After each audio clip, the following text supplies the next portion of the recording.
Okay, I keep saying this, but I'm going to say it again.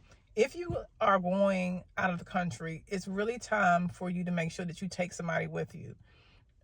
Unless you have a powerful spiritual practice, because I do believe that once you are prayed up and you have a practice that you are guided to do or not do certain things, I really do believe that. And it's not to say that people who have things have happened to aren't or don't have a spiritual practice, but it's something about when you are really firm within your practice that you just move differently.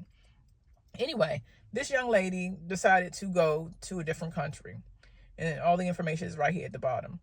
And so she's at the country, and I do believe she actually went with somebody, because I remember her talking to somebody. But anyway, she goes to this different country. She's having a good time. She's staying at this hotel, and she goes to the club. When she leaves the club, she goes back to her room. When she wakes up after being in her room, and she knew she went to her room for a number of reasons, I'll get back to that in a second, she was in the backseat of a car being taken somewhere. So she had been taken, snatched.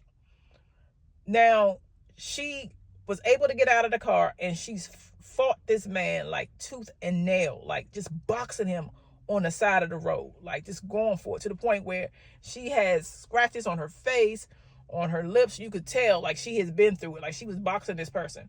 So she was able to get away. She runs through the woods in this country, and she was moving towards car activity, so where she's seeing cars and things like that.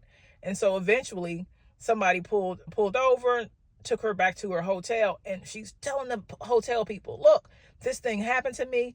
They don't seem to care. Matter of fact, they're giving like, what are you talking about?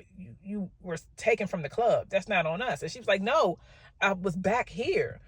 I was not at the club. And it was like, no, that's not what happened. You were taken from the club. She said, no, I was taken from this hotel. And then she went into a room, and all of her things were there that she had placed there after being in the club, and they didn't care. She ended up leaving. Of course, she doesn't feel safe. She's pretty sure that it's probably happened before.